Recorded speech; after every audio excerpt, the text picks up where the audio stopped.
make somebody feel like the approach they took is incorrect just because it's the way that I didn't do it, right? It could be good. Anybody else have anything to say about that problem? That one's definitely a freaky one. That's still a freaky one to me because I'm still doing the guess and check and I feel even more stupid. No, come on. Guess and check means you're going to get it wrong. It's part, right? That's part of the parcel. That's part of the whole thing. So getting it wrong means you're doing the right process. That's the whole point. You guess, it's wrong. Okay, good. Now I know more than I did before. Anything else? Yes? I had trouble on 15. 15? It took me forever to get it. Oh, this one, yeah. All right. So let's see. Let's make sure we understand what's asking for. Use on numbers 1 through 8. Place them in the following 8 squares so that no 2 consecutive numbers are in touching squares. I like it. So you can't have an 8 and a 7. Yeah.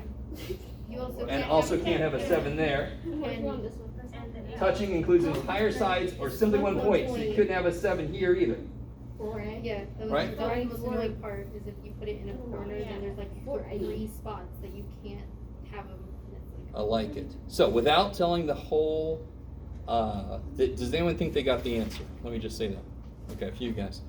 Without giving anything away about the answer, was there something you noticed that helped you start, or was the beginning just trial and error?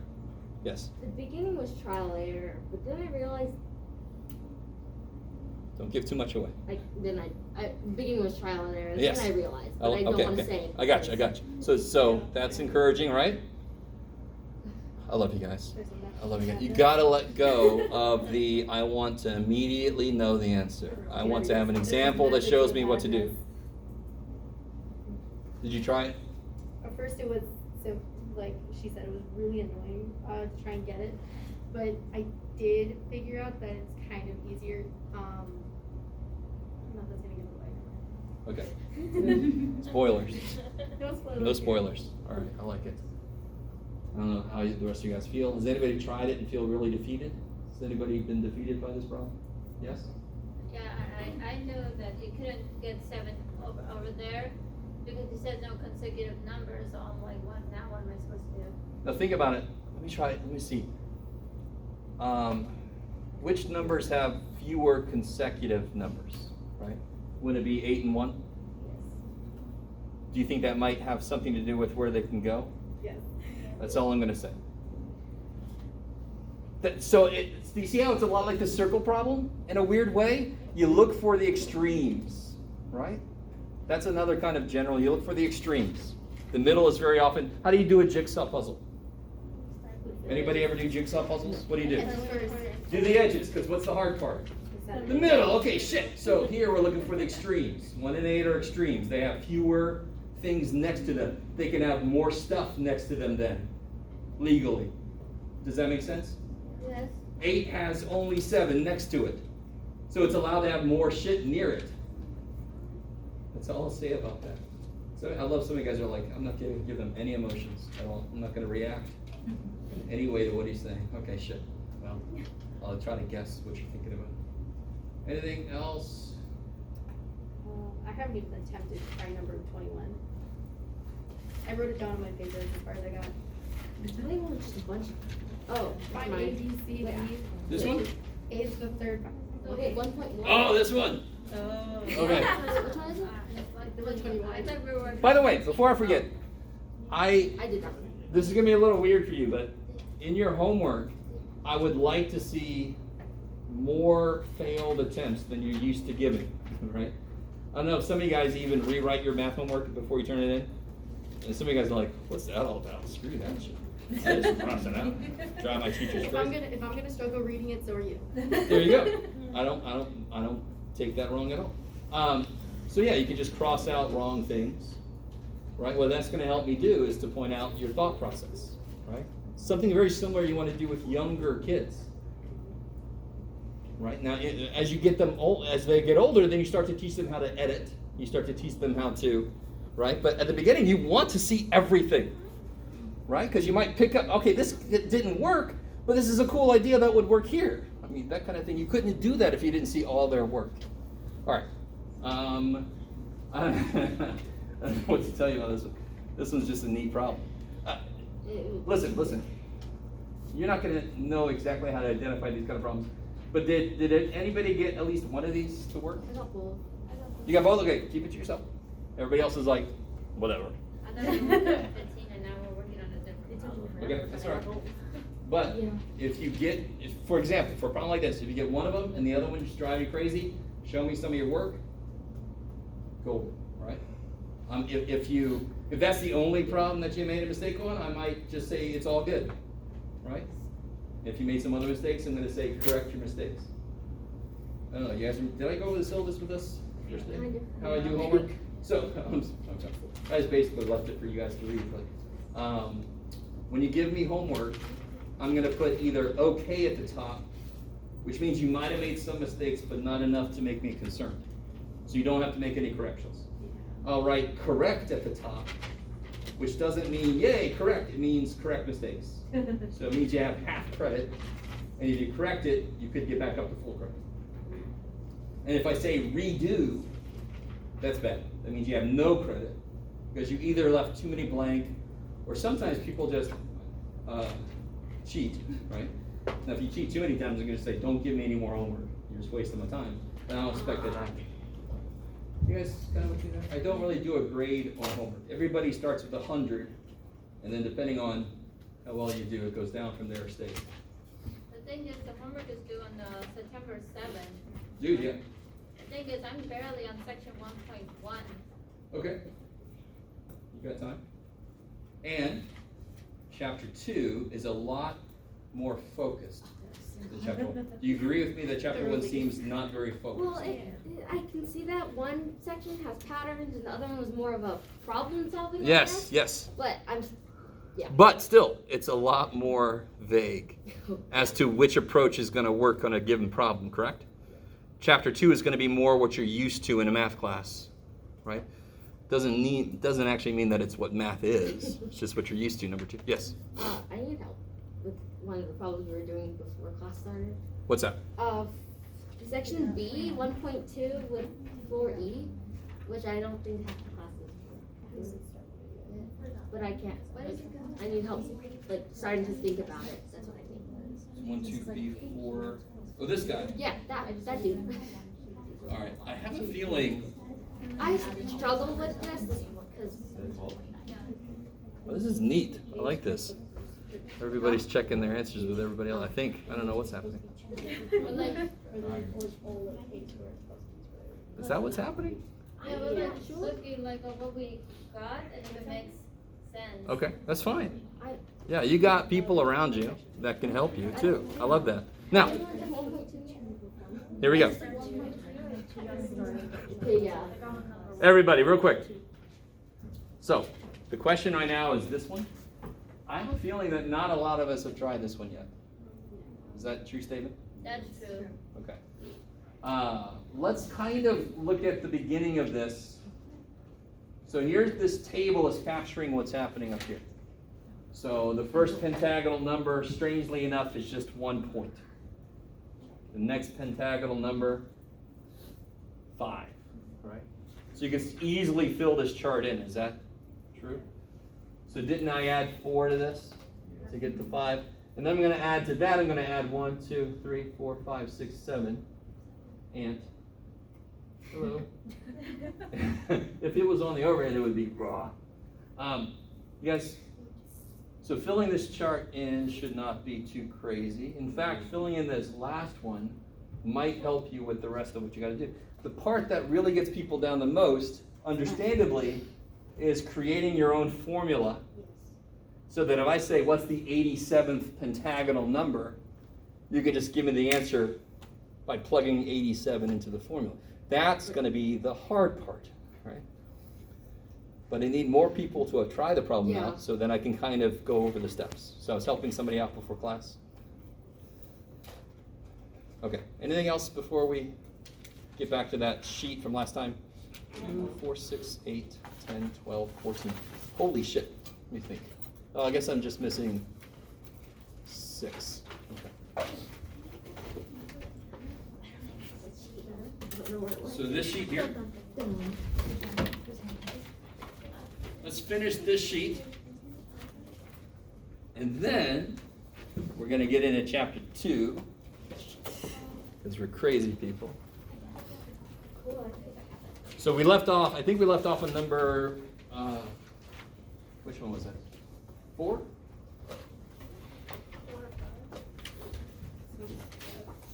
Number 4. So a student claims he can show that the sum of an even number of odd numbers is even by employing the using a variable strategy. Now, I think I told some of you guys, and I am going to show you a way you could do this. I don't want you to freak out a lot, but doesn't it feel like, what did you guys say about this? Does it feel like that would work, or that would be easy to do? Use a variable to do this? How many numbers could it be? Infinite number. I don't know, right? It doesn't say. You just have to have an even number of things. So could it be 88 numbers? Could it be 88 billion numbers? Could it be 88 billion to the billionth to the billionth to the billionth to the billionth to the billionth? Yes, holy crap. So does it feel like using a variable should work?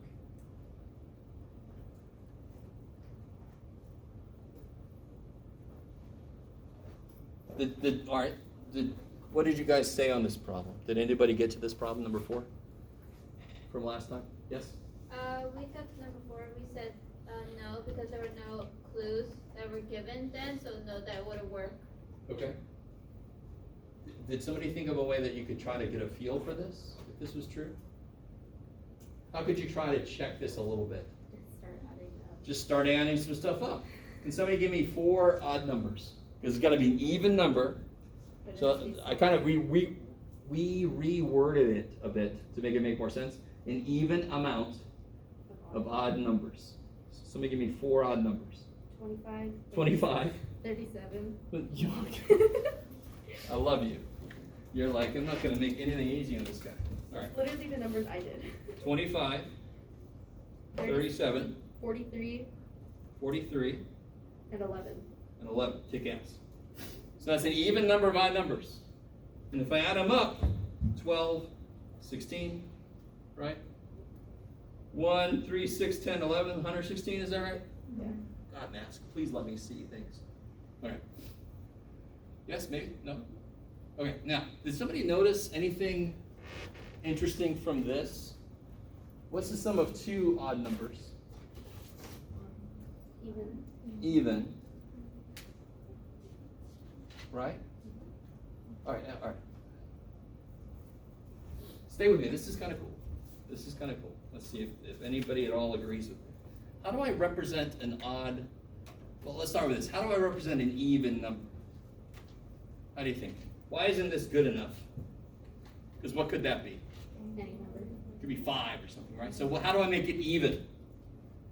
How do I make it so it's definitely even? Multiply it by 2. That is an even number. If n is 1, that's 2. If n is 2, that's 4. If n is 3, that's 6. How does an odd number relate to an even number? Like, how does an even number and the odd number next to it relate? +1. Or -1. Either one would kind of work, but I want to use this. Because now if n is 1, what number is this? If n is 1, what is this? 1. It's 1. If n is 2, what is it? When I pick up all the odd numbers then? I'm 1 off from an even number, so of course that means I'm odd. Right? Which we all knew from day 1. Now, stay with me, this is so cool. How do I write a different odd number? Don't I have one odd number up there? 2n minus 1? Isn't that an odd number? What if I want to write a different odd number? How would I do that? -3. No. That would be a specific number based on n. I need an odd number. Hello, 5th puberty. I need an odd number that's totally different from this one. I love you guys. I love you guys. Some of you guys. Just use a different letter. Yes? Right? So isn't this an odd number also? Aren't those both odd numbers? All right, what do I get when I add them together? Let me put it over here. 2n minus 1 plus 2m minus 1. What do I get? 2n plus 2m minus 2. How do you know that's even? How do I know that's even? What's true about any even number? What do you have to be able to take out of it? A 2. Can you take a 2 out of that? Yes. Yes!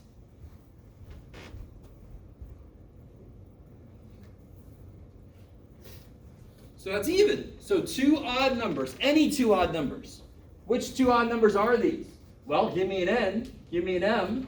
There's your 2 odd numbers. You add them together, you get an even number. So I've just proven that the sum of any 2 odd numbers is even, right? Do you guys, now I think we're not going to go any further than this because I can see some of you guys definitely glazing over a bit, but do you understand what's happening so far? Does it make sense that an even in general is 2n or 2m or 2 whatever, and an odd is 2n minus 1 or plus 1? Right? It's 1 off from an even. I like it. And once you understand that you can do stuff with them, I'm doing stuff with 2 odd numbers. Which odd numbers? Any. So I've just proven that every pair of odd numbers adds to be an even number. I've proven that because which ones did I use? All of them. Right? Did I use did I use 137? Yes, I did. I totally did. If you make n 68, 69, so I can't remember doing my head. 69, I think. Right? Then that would be 137. Right? So do you guys at all follow what I'm saying? Maybe. I wouldn't blame you if your answer to number 4 was no. Because it just is like, how many are there? There's so many undefined things. I mean, we tried doing the variable thing Yes? before. Like 7 plus 7 is 14, and then 7, 7, 7, 7, 7, like the whole thing, and we just got no, we just didn't get anywhere with But it's supposed to be the sum of. Yeah, we did the whole sum of thing. Okay. And we got nothing that benefited the question what it wants, and so we put no. Oh, okay. All right. So the least I would want to see for you is sort of like what we did earlier when somebody gave me 4 numbers. Just to get, if you do that and it doesn't work, then screw the whole thing. You're like, it's not true. It doesn't matter. But if you do a few and it works, that's not proof, that's evidence. Right? Which is something that a lot of people in the world don't understand nowadays. The difference between those two. Okay. Number 5, I think we talked about that a bit. I can't remember if it was just with groups or everybody. Did anybody get somewhere with number 5? No. We stopped right there. So let me do this. Let me show you I'm going to show you a video, I think. Where are you? Here it is. Okay. Let me switch over. All right. Okay. Here we go. We're going to watch a video. I think this is an 8th grader doing a problem just like the one we got in front of us. Let's see if the volume's good. Oh shit, it's probably too low. Let's see. What's the last digit of 3 to the 33rd? So now I have a question that involves exponents. 3 to the first is 3. 3 to the second is 9. 3 to the third is 27. 3 to the fourth is 81. And what I want to focus on is the last digit in each of these. And the question I have for you is, what is the last digit of 3 to the 33rd? Now, you can use a calculator. And the way it works, this calculator, is if you want to do 3 to the 4th, you press 3 and that little caret right there, and a 4, press enter. But I'll just tell you, you can put in 3 to the 33rd and it doesn't carry out that many digits, so it won't have the answer there for you. So you're gonna have to figure out another way to solve it than just pop it into the calculator. Okay. So, if you kept going, maybe if you tried 3 to the 22nd,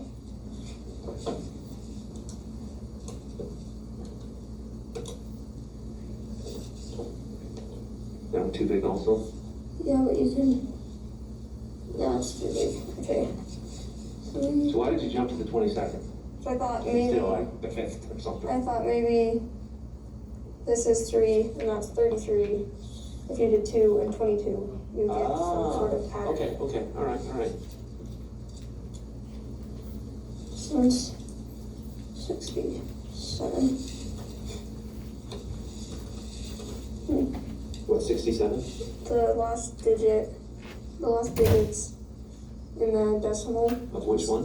30 to the 33rd, Oh, yeah. is 67. But remember, that's chopped a whole bunch off at the end. Because it, So I remember talking to at least one group about that. If you plug into your calculator, it's going to give you some, but it can't give you the whole number because the screen is only this big, right? Well, it's actually this big, right?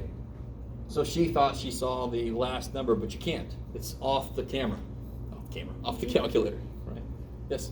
I actually was doing something like that, what she was doing, find this number that could go without going off the calculator, and I think I found one for 8.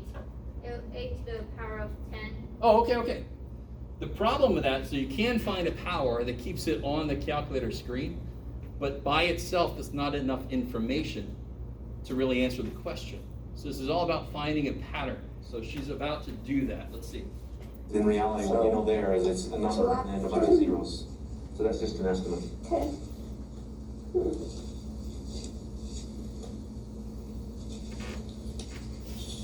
Try 3 to the 5th. This is kind of neat, because she's trying what you tried. 23. 3 to 6. Or did I miss that? Was that what you did earlier? 729. So there's a pattern going on so far. They'll zoom in a minute. Hold on. There we go. So here.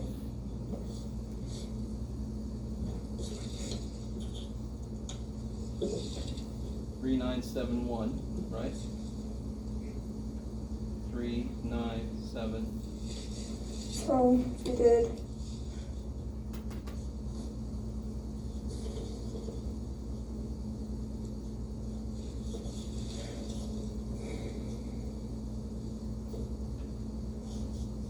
So you do. This is neat. So what are you doing now?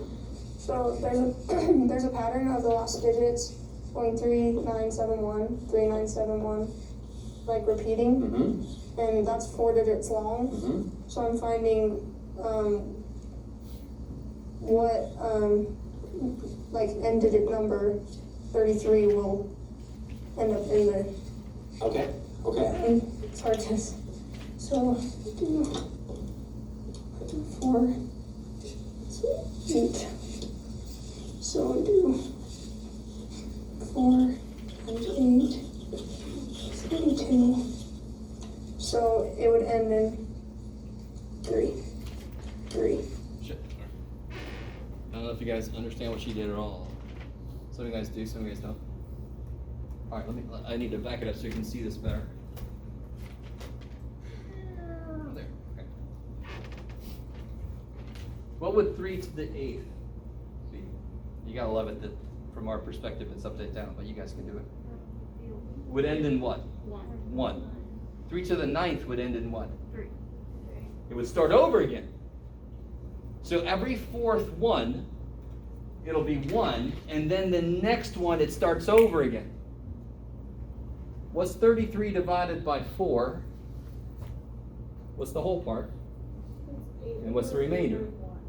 So it goes through 4, 8, blah, blah, blah, and then has a remainder of 1, which means it's going to be the same as this. This is cyclic. That's what we call it. So if I had 3 to the 68th, 3 to the 68th power. Right? 4 goes into 6. Does 4 go into 68?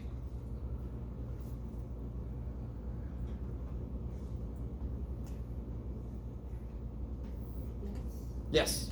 The way you can do it, do you know that 4 goes into 60? Right? So then it obviously goes into 64, goes into 68. I like it. So what would that end in? What would 3 to the 68th end in? Every fourth one, it ends in 1. So 3 to the 68th would end in a 1. So what about 3 to the 70th? How much past that are we? 2, right? So it would end in, bam, bam, a 9. Almost went too far past. Do you guys, I don't know, it's cyclic like that, like, well, I'm not going to do that. It's going to bring up complex numbers, so let's not do that. No, we won't, don't worry about it. Yes? I get it, and 7 follows not the same pattern, but a similar pattern. Okay, I like it. And 6 is a crazy easy pattern, yes? Right? 6 to the first is 6, 6 squared is 36, 6 to the third is 216. So far it looks like it's going to end in no matter what, right? So you kind of do a few more just to verify that's what it looks like it's going to do. Is that proof that it does that? No. Is it really good evidence that it does that? Yes. So what's the difference? We did specific examples and extrapolated. That's never proof. But that's really strong evidence because numbers normally have patterns within them. A like and maybe. Yes? I noticed that 8 and 7 have a strong pattern as well.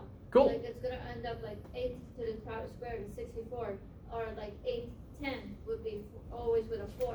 Every number I do is always with a 4, and then and same thing with 7, always end with a 9. Like 7 squared would be 49, or 710 would be 2000 blah blah blah, ends in 9. Okay.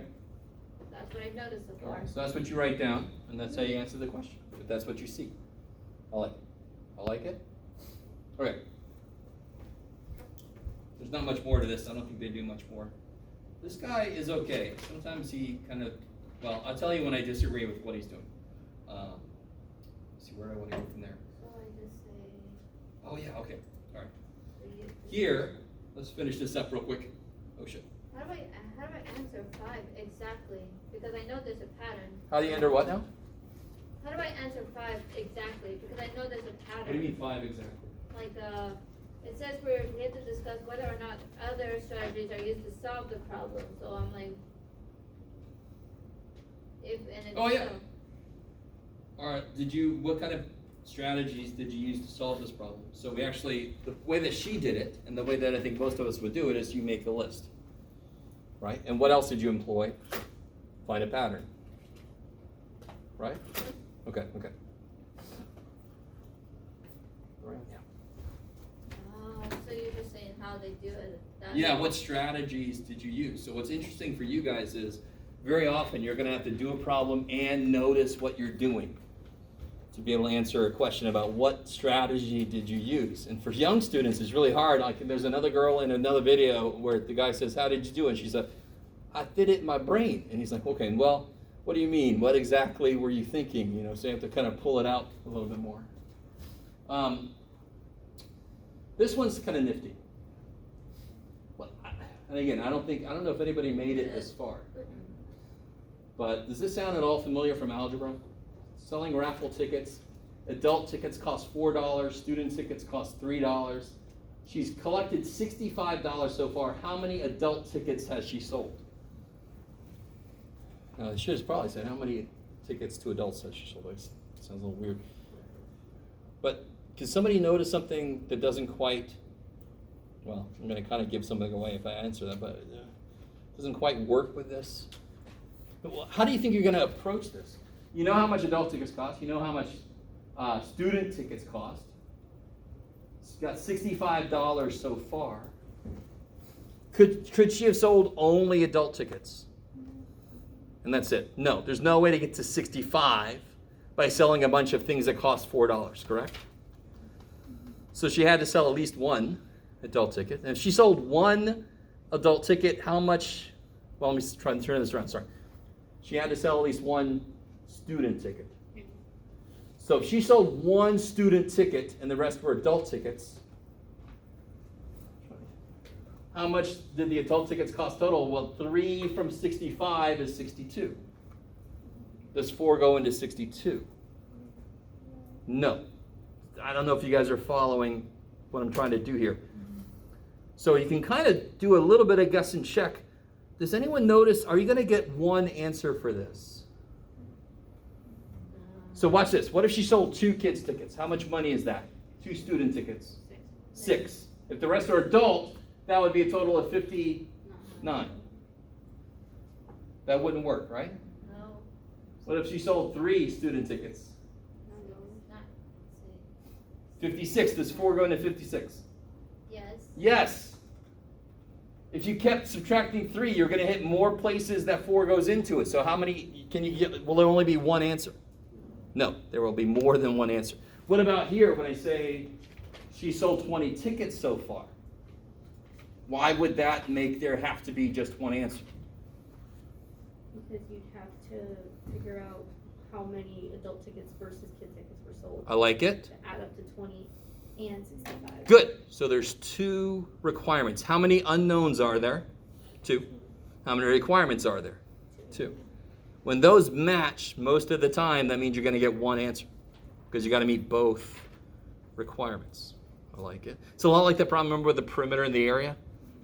So you have 2 requirements. You got to figure out the 2 numbers and make both. Okay, maybe. I'll just kind of go through this real quick. I want to get a little bit into 2 today.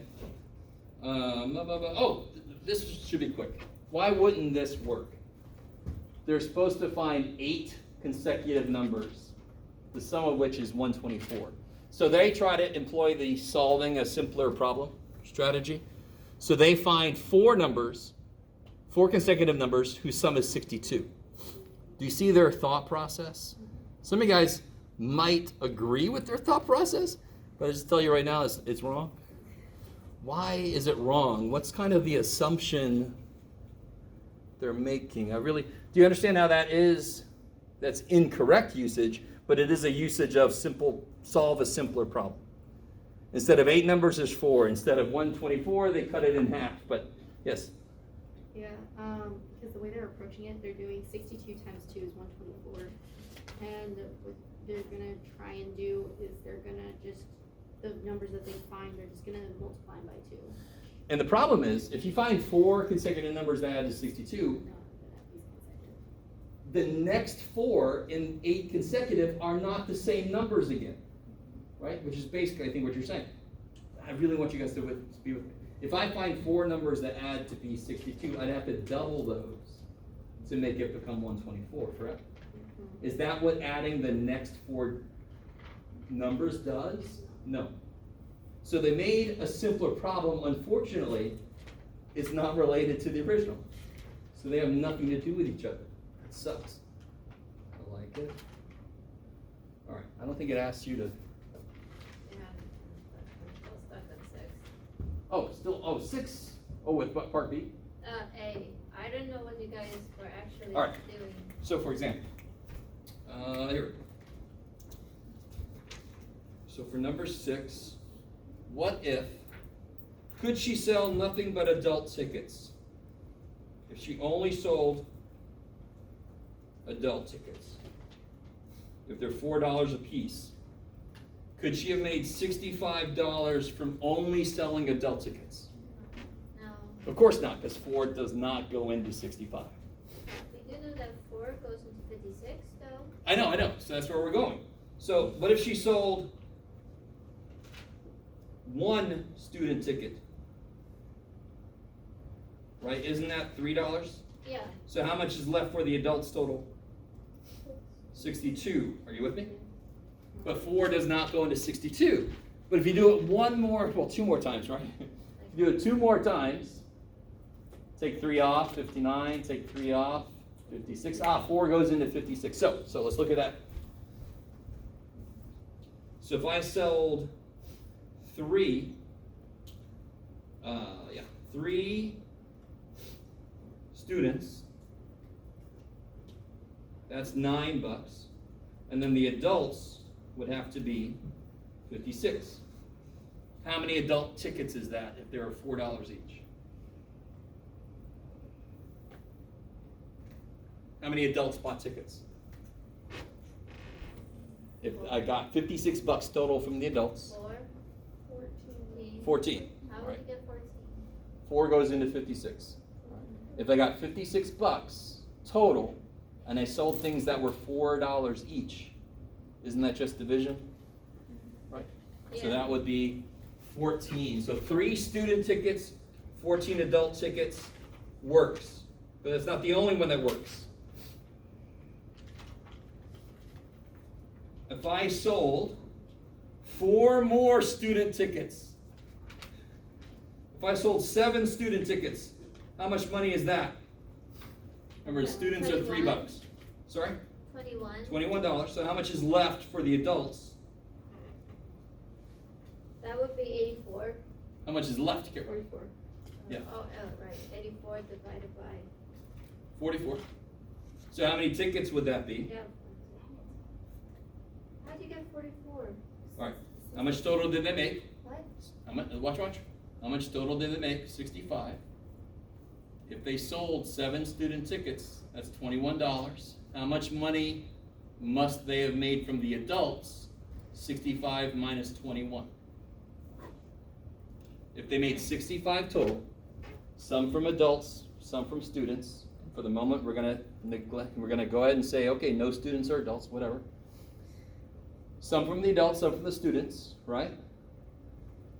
And I made $21 from students, 65 total. I must have made 44 from the adults. Divided by 4? Or Yes. how? Oh, so wait, 21 divided by 4. Stop. 21 divided by 3 is 7. We knew that already. Huh? This is the adults. How much were the adult tickets? $4 each. $4, yeah. So if I sold $44 worth of adult tickets, how many tickets? The thing, how did you get 44? That's Okay, where I'm again. lost now. Okay, so 65 total, right? Look. This money came from adult tickets, student tickets, correct? Yes. All right. How much total student tickets did we sell? $21 worth. How much is left? Then that must have been adults then. Oh, you subtracted it, Ah. and then you get 21. 44. 44. And each adult ticket is worth $4. So how many adults does this represent? 44. Well, $44. Each ticket is $4. How many adults is this then? That would be 11. 11. Kick ass. And I could probably keep doing this for a while, correct? And of course, it makes sense that it's every 4 tickets because it matches with the $4 going in even. Okay. So you made a pattern that it goes to every 4 tickets. Yeah, because I need it to be divisible by 4. Kind of makes sense to go a pattern of 4. I like it. Okay. All right.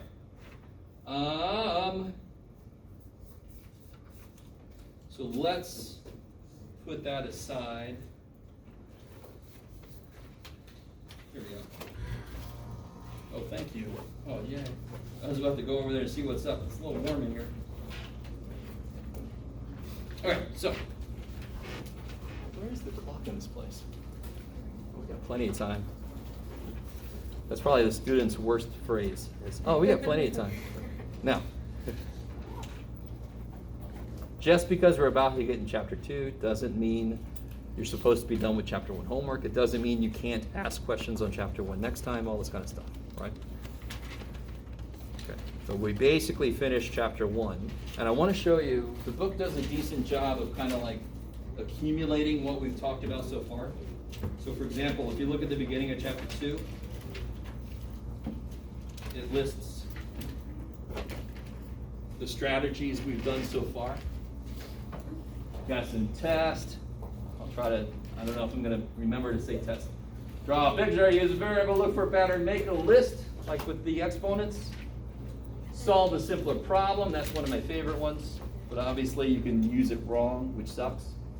And of course, oh, is that the same you? All right, I'm going to let you stay there, fine. Draw a diagram, right? Now, has anybody ever been to Chipotle? Yeah. Oh, yeah. Yes? You feeling okay? All right, so I used to go there all the time. Doesn't this look a little bit, I keep forgetting to double check. These are actually kind of like formal Mayan numerals from 0 to 19. So these faces represent those Mayan numerals. Are you guys with me? Sort of like Egyptian hieroglyphics are little pictures that represent words and numbers. So on the wall of some Chipotles, there are things that look like this. So I keep forgetting to bring my book with me and kind of like compare. I'll be in the back with a math book. What do you want? No, I'm good. No worries. But no, I'm curious. Anyway, so we will be talking about, can you guys see, these are the actual kind of like everyday Mayan numerals. You guys see why I like to call them blueberries and pancakes? No? Is it just me? Okay, maybe. You guys don't have to call them that. So here's what I want you to think about right now. Just for a bit. So survey was taken 150 college freshmen, right? So write that down. We got 150 total people that we talked to. Okay. 40 of them majoring in math. 30 majoring in English. Cool. 20 majoring in science. Okay. 7 had a double major of math and English. And none of them had a double or a triple major with science. That's some freaky shit. So that's 0. How many students had majors other than math, English, or science? Does that sound like a simple problem to solve? Sometimes. Depending on my mood. I could take a couple of answers there. It sounds like it should be simple on one level, but the minute you start thinking about the overlap and how to take account of that, you with me? Do you understand what I'm saying? The overlap between the categories and how to take that into account. That makes this problem more difficult. You said other than. Yes, right? So that totally. means it can be mathematics, English or science. So that's it. So far, none of them had, so 7 only had double. Yes. And none of them had a double major. With science, that's right. With science, So- so it's 0 so far. There is a visual way to do this kind of, there's a visual way to do this kind of problem. Does anybody have a clue what that might be? There's a visual way to do this kind of problem. Yes. Venn diagram? Venn diagram. Has anybody ever heard of a Venn English. diagram? Yep. English? Yep. Oh, neat. English. I love when English uses math stuff. Yes. No? What? You didn't like that? Too bad. Psychology? Psychology is huge in math, I but didn't know Venn diagrams came from math, honestly. well, of course they did. What? I just thought they were English stuff. No. All right. So let me show you. Oh, well, let me do this. So in this section, we will talk about Venn diagrams. Has anybody never heard of a Venn diagram? You're not sure? It's okay if it's true. All right. So let me show you what a Venn diagram. Let's do this. Since I'm talking about Venn diagrams, let me go straight to here. See what you guys think about this. Do you see how this might help with the problem we were just talking about? So, this describes students. Blue eyes, brown hair, curly hair. So what is true about these students right there? They all have blue eyes and brown hair. They have blue eyes and brown hair, but they don't They don't have curly hair. They don't have curly hair. Let me stop for a minute. Now that you see that picture, do more of you remember Venn diagrams from somewhere? I'm kind of curious how you use them in English now. I can't, Compare and as I'm contrast. talking. Yeah. Compare and contrast. Oh, compare, contrast. Yeah. Cool. So, I will say this. I will take back what I said earlier. Math used to be pure philosophy, right? And philosophy and English are definitely an overlap there. You with me? So they used to have a lot more overlap between all those. this is a situation where it could be mathematical, but it obviously could involve categories, names. No math, really. I love it. I'm with you. And of course, what about these people? They just have curly hair. They have curly hair, but they don't have Blue eyes or brown. blue eyes or brown hair. I like it. Right? I have brown eyes because I'm full of, oh, okay. Nobody got that. Right? Full of something. Now, so let's talk about the idea of sets, right? S-E-T-S. Oh, this is cool. All right.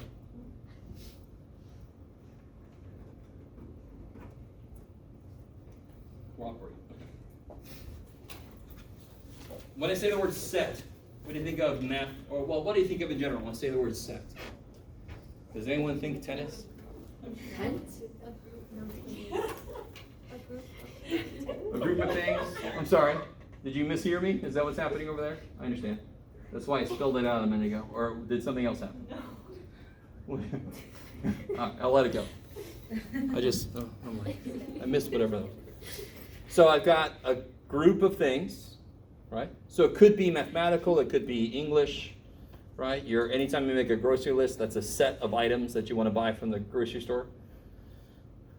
You guys gonna be all right? Do you need a minute? No, we didn't. Okay. All right.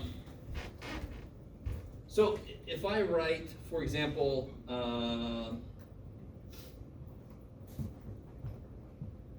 see. sorry, how many numbers are in that set? Careful. 4 that we can see, but 30 more. What's at the end of that list of numbers? Dot, dot, dot. What does that dot, dot, dot mean? That means it continues in this fashion. So what pattern have I set up, obviously? By twos. True, or even numbers, right? Like Even numbers, positive even numbers. Or maybe multiple numbers that go. Multiples of 2, sure. Yeah, multiples of 2. I like it. Okay. So there's an infinite number of things in that set, correct? Any single piece we call an element or a member of that set.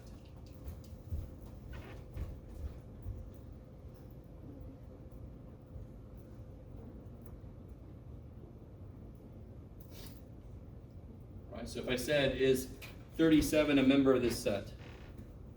Is it? No. So the way we would write that is, all right, let me start with it. So 37 is not in this set, but 48 is in this set. Oh, that's amazing, right? So the way I would write that, let me give this set a name, and I don't mean like Fred. Let's call it the set E for even. So we normally use capital letters to denote sets. So the way I write mathematically this statement right here, 37, this means it is an element of, so this would mean it's not an element of. Yes? Can I use the bathroom? Of course.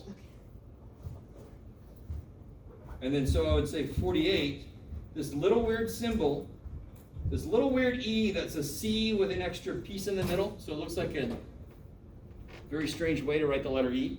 That means element of. 48 is an element of that set, but 37 is not an element. Sort of like saying not equal to. Put a line through it, right? I like it.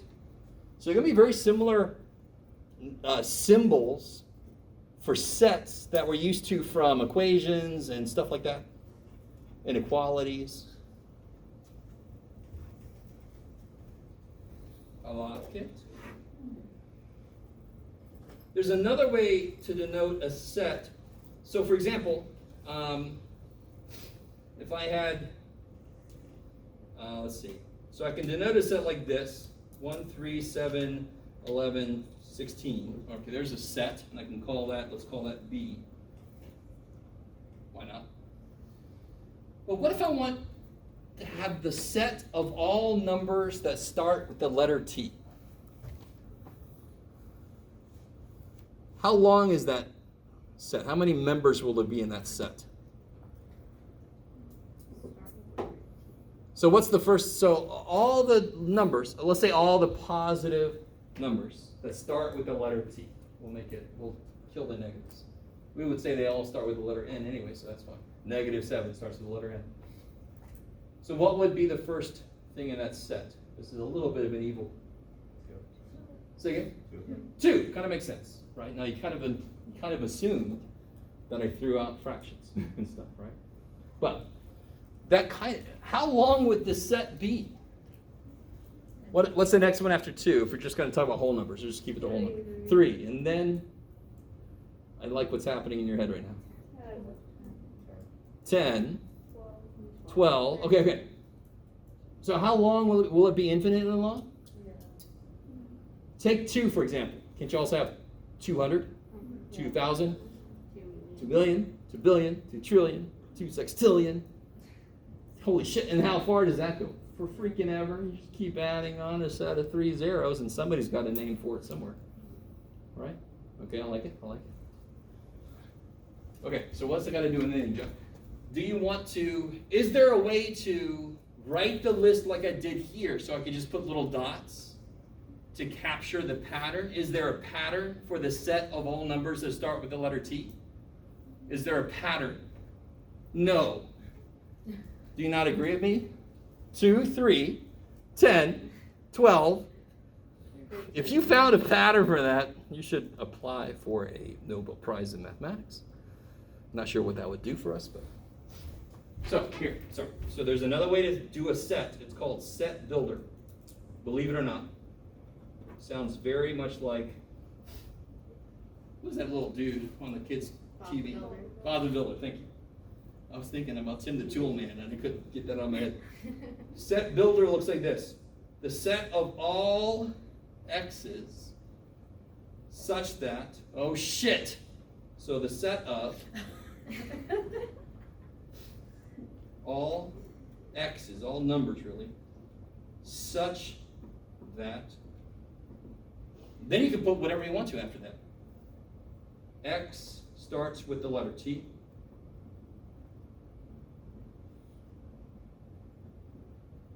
Bam. Set builder notation is the way to set up a set that's got no pattern to it. It's just freaky, but there is a definition. Right? So I could say all the even numbers divisible by 3. I could probably kind of set up a pattern for that. That's not the greatest example. That's another one. So you can imagine there's any defined set in the set of all numbers that my little sister likes. Right? She likes the number 6 and 2. And that's it. So that'll be the set. But maybe she likes more. So this is just another way to set up a set. It needs a definition. Okay, I like it. So this is called set builder notation. Has anybody ever heard that before in your algebra classes? A little bit, maybe? Okay. If not, don't worry. You're fine. Now, where do I want to go from there? I forgot. Oh, yeah. Let's do this. Does E equal B? That's an easy question, right? Does set E equal set B? No. What do you think must be true? What must be true? Can't see it. Sorry, for 2 sets, let me call them C and D because we haven't, to be equal. This thing is so weird. I don't know why it's set up to be like this. Okay. What must be true for 2 sets C and D to be equal? Just be able to say C equals D. So let me ask you this. Does 3, 2, 1, does that equal 2, 1, 3? No. So if I said Joe, Bill, and Bob went out last night, and the night before that it was Bob, Joe, and Bill. Those are 2 different groups of people? Are those 2 different groups of people? No, this is the same group of people. So yeah, these are equal. This is a true statement. These both contain the same elements. I like it. Maybe.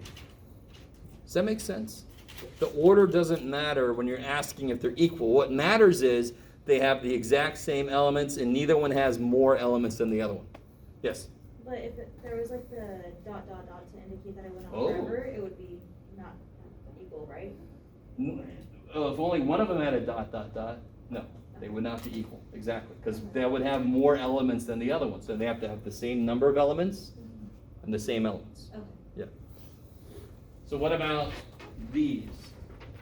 Is this, come on, 1, 11, 14, 3, is that equal to 3, 14, 11, 1, 7? No. It's pretty easy, right? So what can I put in the middle? What do we put in the middle when we have a number that's not equal to another number? What else can we put in the middle to represent relationships? The equal sign with the slash through it? Sure, but to be more specific. Well, I don't know what it's No, I'm with you. That would be totally something we could put there. So let me be careful with what I'm getting focused on telling you. I could put a not equal to. There's something more specific. So like 7 does not equal 9, correct? Can I be more specific about the relationship? What symbol can I put between 7 and 9 to be more specific? Well, 7 would be less than. 7 less than 9, I love it. So look at this symbol. Instead of, so if I have a single number, I would say 7 is less than 9, yes? When I have sets, I do like this. I just curve that. What? That's, what happened? Remember the This sign, is- sign for Well, element yeah. is You the see how circle this with is the line in the all middle? straight edges? Mm-hmm. And this is all curvy? But they basically both, so it's this versus this, yes? This versus that. But they kind of mean the same thing, but just one is dealing with a whole set of numbers. Why does one use like this? Why does the set use the C type thing and the other one use the alligator head?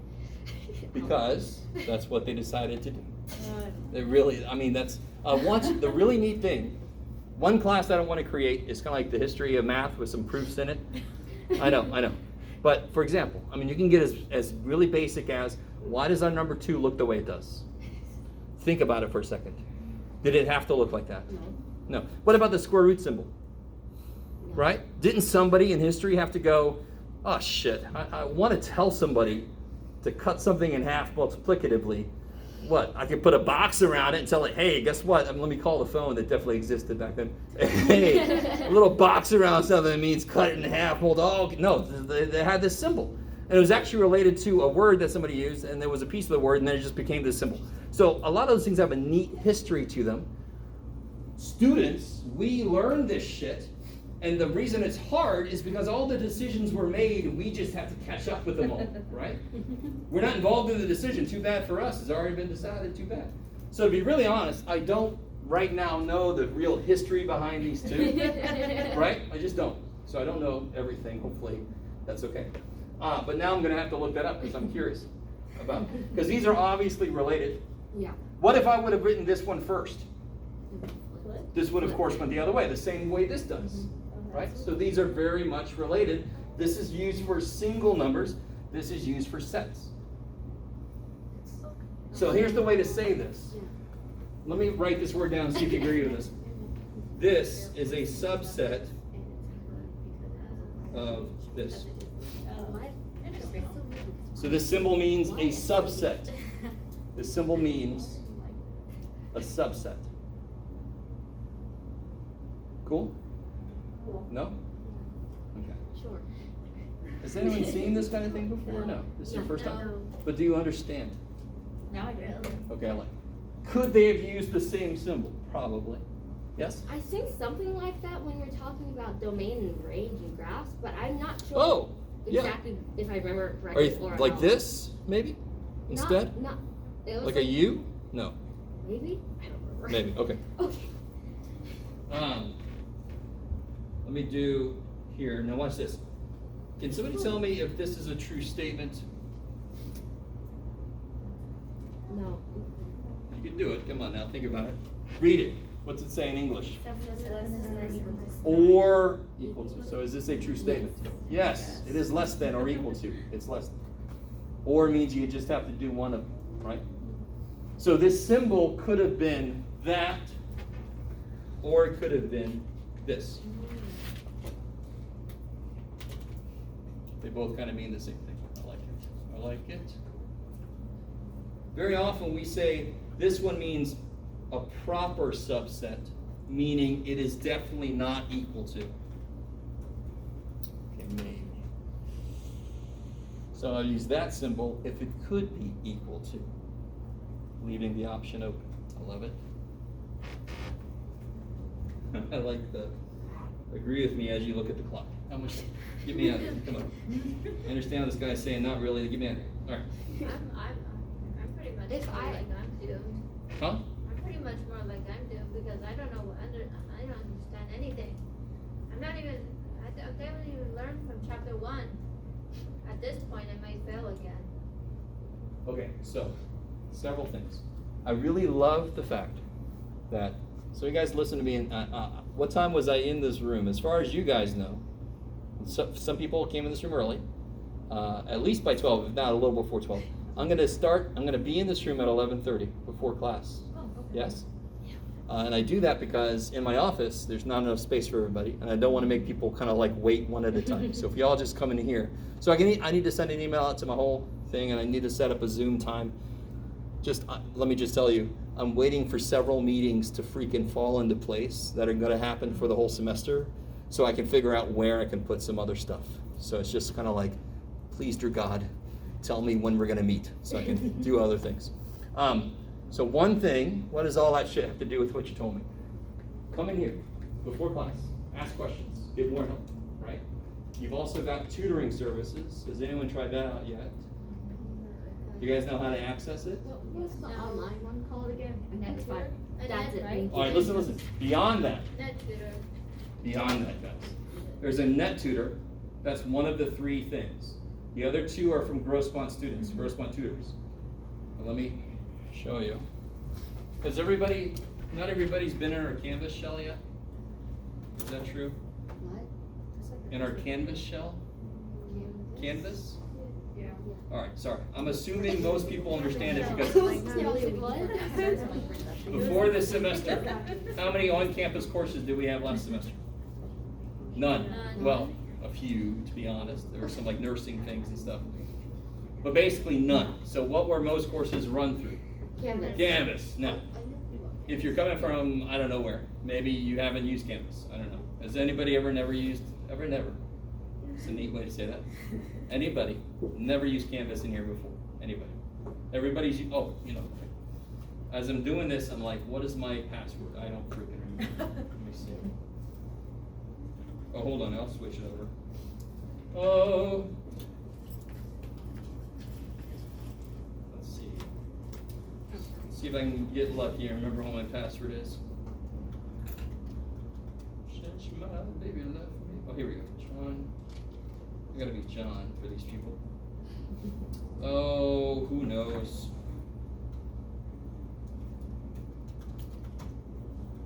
No, that's not it. Hold on. Oh, come on. What was it? Oh, wait. Right?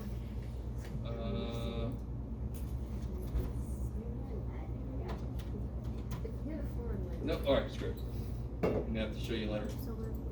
But if you log into Canvas, how do you access Canvas? On the Correspondence main site, I think on the very upper right-hand corner, it says Canvas. So you click on that. Log into our shell. Everybody is in there when you enroll. You'll see in the list, it says tutoring. You can click on that. Or you can even look in the modules and it says fall 2022. There is tutoring by appointment. Right? There is tutoring by Mass Study Centers, a drop-in tutoring, where you just click on the Zoom link and you come into the room and they put you with the tutor that's going to help you. Little breakout rooms. Right? So maybe they have a breakout room for statistics and they have a breakout room for calculus. You guys with me so far? Mm-hmm. How much does all this cost? It's free. It's free. So it's cheaper than Craigslist or whatever. Right. You can get help, you can get tutoring on Craigslist. I mean, you can get a lot of things. You could die. So there's less chance to be in the next Lifetime movie. Right? I only wanted math tutoring and instead I got murdered. Murdered by the math tutor. Now, guys, does everybody understand? Yeah. So want to make sure you understand the stuff we're talking about, but I also have to make sure I keep on pace and get through stuff. Yeah. So you need, if you are noticing you're not able to do as much homework as you'd like to, then you have to take advantage of one of those things. So if you just get to class a little bit early, you're gonna have fewer people in here, you can ask more questions. Yeah. Is that all right? You guys That's good? alright, That's all right. You have to take advantage of something. because I'm scared. Okay. I've taken this class twice online and it never, ever worked out. And now Okay. I'm worried, scared that I'm gonna fail again and. Okay. At least it's in there somewhere. Fear is okay as long as it motivates you to do something. Yes. Yeah, to keep You're it starting what time? You're starting at what time? Sorry? You're starting at. Oh, I'm in here at 11:30. Okay. Sorry. 11:30? Yes. So normally my office hours are supposed to start at 11:30. You guys know that? Yeah. And I would normally be in my office. How big is my office? Not this big. So I think I'd rather be in here so I can handle more people. Do you leave like right after class ends, like this one, or do you stay after you go? I can stay after a bit, yeah, of course. Not like a crazy amount because I do have another class. It's not like immediately after this one. What time is your next class?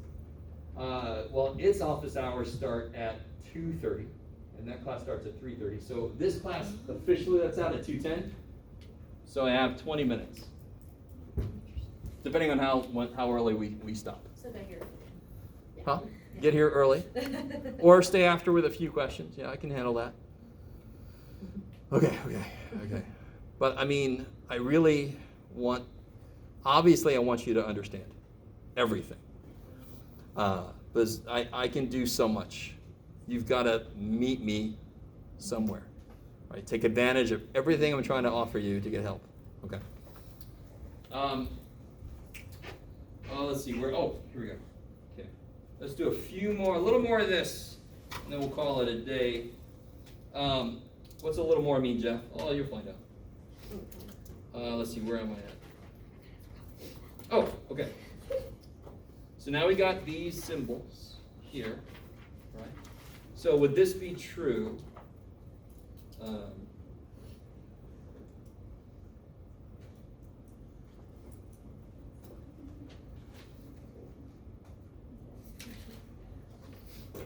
Yes, totally. This is like a less than or equal to sign, right? It's a subset or equal to that, and that is true, correct? They are equal to each other. If I would have put just this here, would that have been true?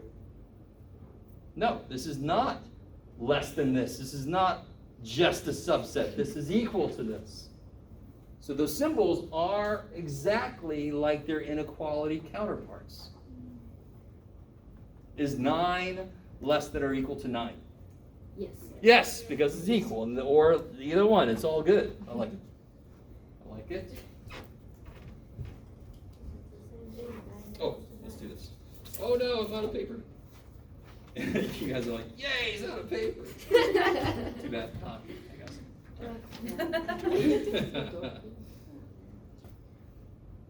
There's this idea. All right, I'm trying to weave this together for you guys. But there's an idea of a one-to-one correspondence. Okay, that's a weird thing. Can you find a one-to-one correspondence? And you're like, what the hell does that mean? Let's see what you guys think. Between this set and this set.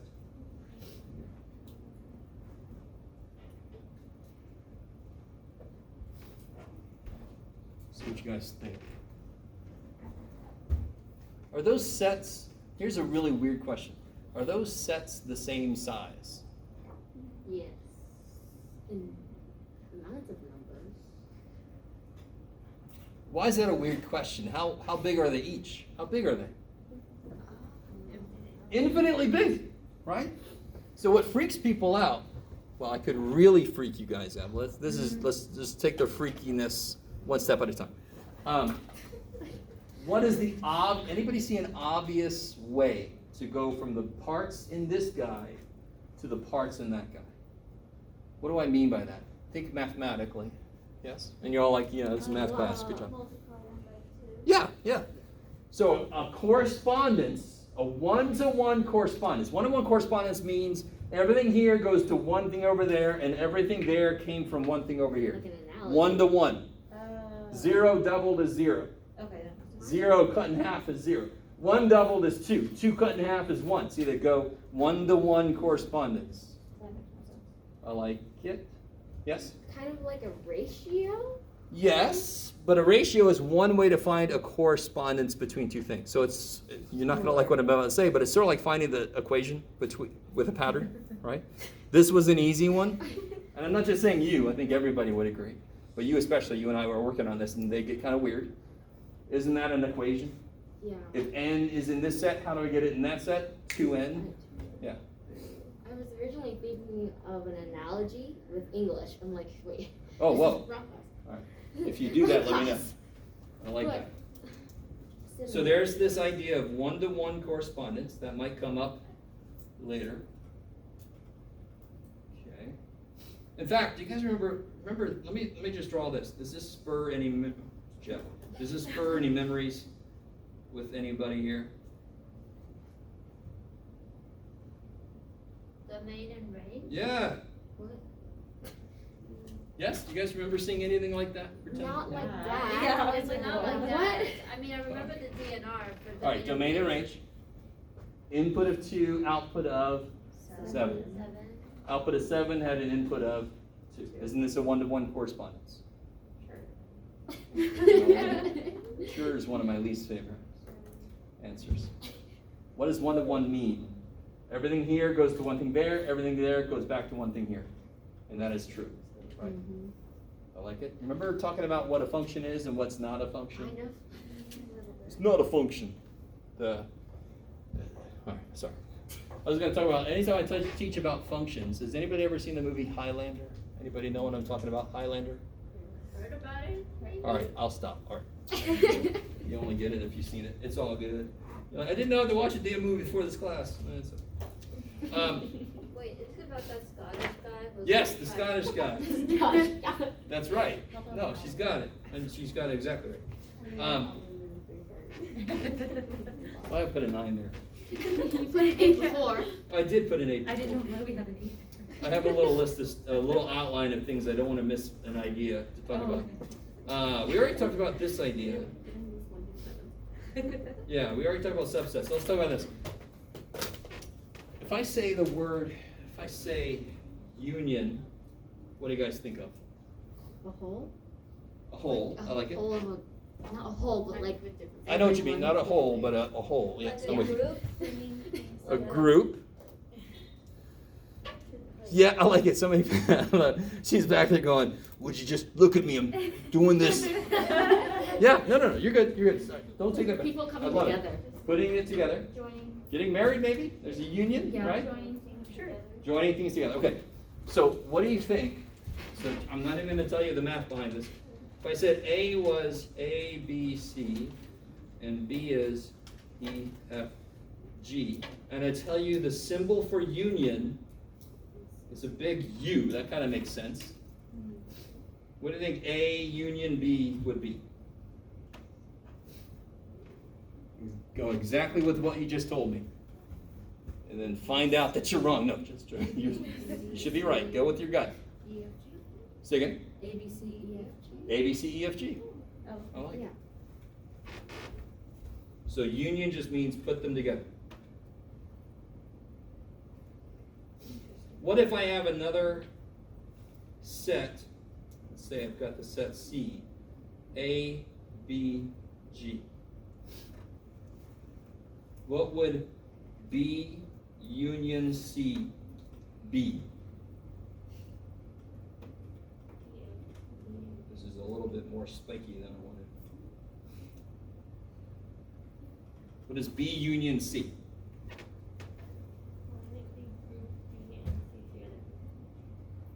Would it be E, F, A, B, G squared if we put No. numbers in? Nobody has G squared. Now listen. If these three people are in a group, right? You with me? These three people in a group, and these two people are in a group. Put the two groups together. Right?